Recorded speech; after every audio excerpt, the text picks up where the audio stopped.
tema de hoje são os lípidos, ou vulgarmente conhecidos por gorduras. E, de facto, todos nós precisamos de gorduras. É verdade que alguns têm gorduras a mais, assim como eu. Mas isso hoje não vem à conversa, nem a propósito para aqui. Mas as nossas convidadas são cientistas e sabem muito, para além disto, das gorduras que nos afetam a nós. Vão falar sobre os lípidos e sobre a importância delas na alimentação. É verdade que existem gorduras boas e gorduras más. É verdade, sim senhor. Existem gorduras boas e gorduras más. E há alimentos que são particularmente ricos em gorduras boas, outros ricos em gorduras más. Diria que a rainha das gorduras saudáveis é o azeite.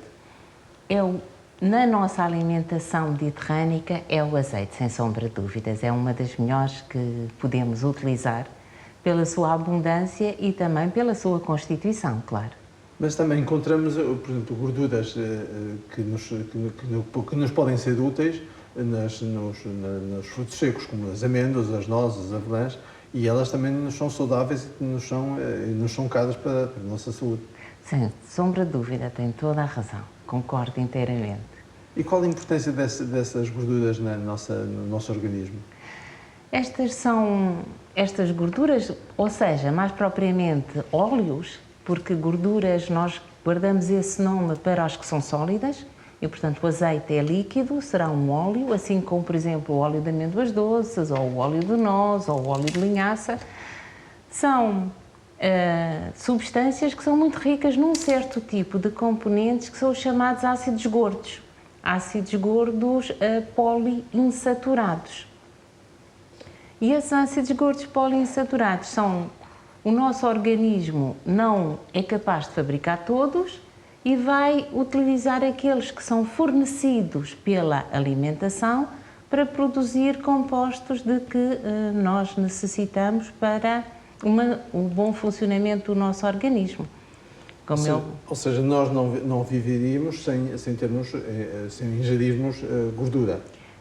Eu não sei se não viveríamos, mas de uma maneira saudável, certamente que não.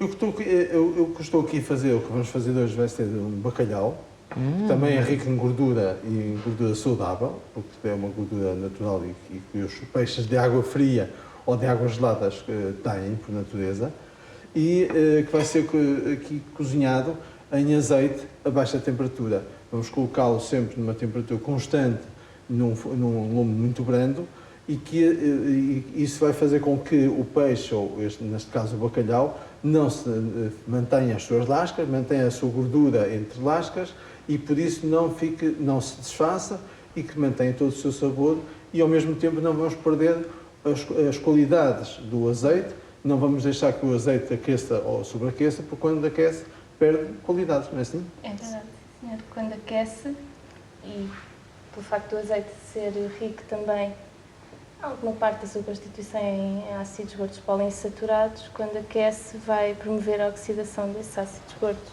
E essa oxidação é bastante prejudicial. Exatamente.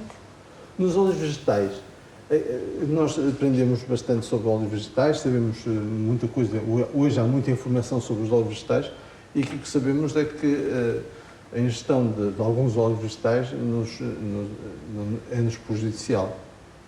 Sim, por serem talvez não tão ricos em gorduras poliinsaturadas e mais em gorduras saturadas. E o que é que nos pode afetar?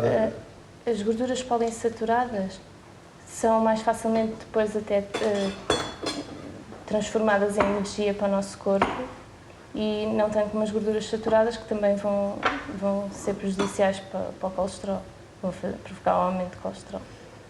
Essa história do colesterol. Prejudiciais para o colesterol? Prejudiciais para o organismo, no sentido de que aumentam a taxa de colesterol. Do ponto de vista do colesterol? Sim. Então tem que ter cuidado porque tem a professora aí ao lado. Se diz alguma asneira, porque você está a fazer um estágio de trabalho com o professor, não é? Sim. É muito dura. Não, é uma pessoa muito sim. Também aqui com estas facas todas aqui neste ambiente de cozinha, não sei se atrevia a dizer outra coisa, não é?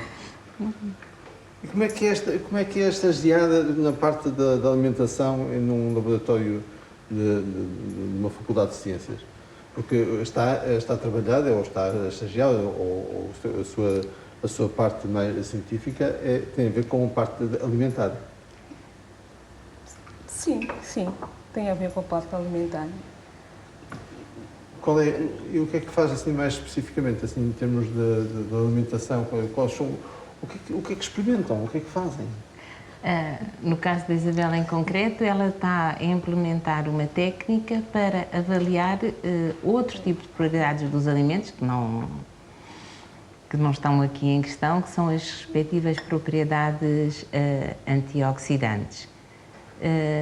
E pronto, mas podem ser utilizados também para os lípidos e para as gorduras, porque ela está a tentar desenvolver uma técnica que nos permita avaliar esse tipo de substâncias. Portanto, mas quando faz um trabalho na alimentação ligada à química, qual é a importância que isso tem depois para a nossa saúde? Ou seja, vai fazendo análises laboratoriais, vai fazendo conjugações químicas com produtos para chegar a conclusões. Ou seja, parte do princípio de uma hipótese ou parte do princípio de uma conclusão para tirar uma resposta para a sua teoria. Ou põe em causa uma teoria, não é? Exatamente. Pode pôr em causa uma teoria. Muitas vezes o próprio laboratório é que vai comandando. Nós temos uma ideia, vamos testá-la no laboratório e depois, consoante os resultados, ou seguimos com a nossa teoria, digamos, para a frente, ou somos obrigadas a reformular essa teoria de acordo com os resultados experimentais que encontramos. Porque não se chega à conclusão que o azeite é uma boa gordura com facilidade, ou seja, são anos de trabalho e de pesquisa. Têm sido anos de trabalho e de pesquisa de muitos grupos, em muitos laboratórios de vários países também diferentes, principalmente os da zona à volta do Mediterrâneo, que são aqueles dos países que são produtores. Mas o que é interessante é que quem descobre que o azeite é uma das grandes gorduras, curiosamente não são os laboratórios ou as faculdades europeias, mas o grande trabalho é desenvolvido e corrija-me se eu estou a dizer de alguma maneira, mas o grande primeiro trabalho é feito por uma universidade americana, com aquilo que eles chamavam de dieta mediterrânica, que depois foi adotada por toda a ciência. Da parte do grande público, às vezes... É o que passa, não é? Não, às vezes olha para os resultados da ciência como quando nós olhamos para um postal ilustrado e vemos apenas os picos dos montes. Mas os picos dos montes estão assentes numa base. Portanto, para o grande público pode ver apenas o pico desse monte, que é aqueles resultados que até podem ser produzidos num país qualquer que não seja produtor de azeite. E esquecem o trabalho todo que existe. Mas há muito trabalho de base no qual o outro vai assentar. Não é esquecer, eu não digo que seja esquecer, quem o fez conhece-o e reconhece-o. Não é tão visível. Mas eu penso que isso será o mesmo em qualquer tipo de atividade. Trabalham todos para o prol da humanidade e para que se chegue a conclusões. Exatamente. Que são aquelas que depois irão o que interessa são os resultados finais. Aquilo que hoje se fala muito também que são as novas propriedades das gorduras, e vem sempre uma grande questão que é a manteiga e a margarina. Qual é a sua opinião científica?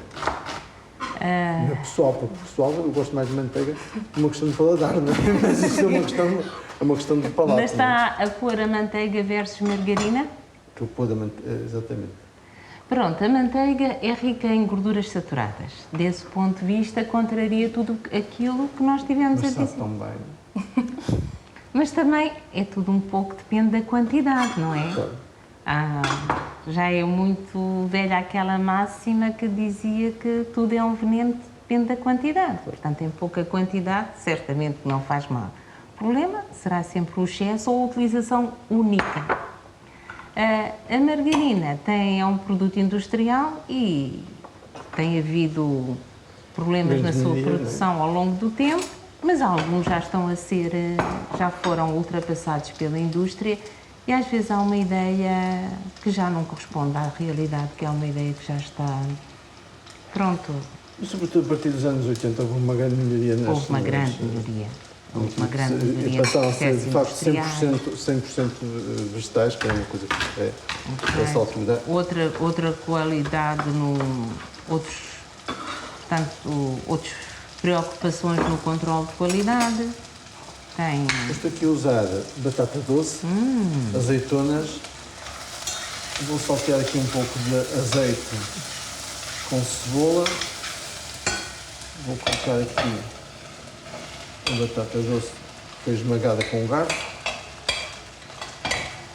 Batata doce não era da dieta mediterrânica, pois não.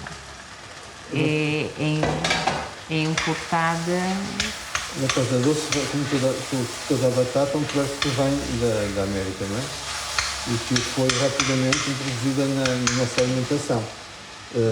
E hoje nós encontramos, vou colocar aqui um bocadinho de azeite da cozedura do bacalhau, que lhe dá um bocadinho de sabor. E que rapidamente foi banida a castanha, não é? E a batata entrou na nossa alimentação com muita rapidez, até porque é mais rápido, rende muito mais, a sua produção é muito mais rápida. Temos então só aqui. Chefe, posso fazer uma pergunta? Pode fazer as perguntas todas. Também já A fiz usar o algumas. bacalhau, é porque é um prato, é porque é um dos peixes tradicionais da nossa alimentação, mas se poderia ficar bem este prato com outro tipo Este de também peixe? ficava bem, por exemplo, com o salmão, ficava bem com o robalo. Os peixes de água fria, nós estamos aqui a falar de gorduras saudáveis, não é? Exatamente. E quando estamos a falar de gorduras saudáveis, estamos a falar de peixes que nos ajudam na nossa alimentação e que são benéficos para a mesma e que nos trazem gorduras saudáveis. Os peixes de água fria são exatamente peixes que nos permitem uma alimentação com uma gordura que é saudável. O salmão, os robalos grandes do mar, todos os peixes de águas geladas têm uma gordura muito mais saudável. A sardinha, a cavala, o carapau, todos esses peixes são muito saudáveis sob o ponto de vista das gorduras que têm. Nós temos aqui o bacalhau que já está no ponto. Vamos colocá-lo aqui em cima, assim. E Saudável e bonito. também é importante, não? Assim, um A bocadinho mais cozinha rico. é também uma arte visual, é o que eu me estou a perceber. E colocamos agora um fio só do azeite. Aqui assim. E estamos então terminados, bem alimentados, com uma alimentação equilibrada. Muito obrigado pela vossa Nada. presença. Muito obrigada. E acho que aprendemos um pouco mais de lípidos, mais de gorduras. E eu vou tentar retirar as minhas com uma dieta mais saudável. Nós voltaremos com mais ciência, mais saúde e mais culinária.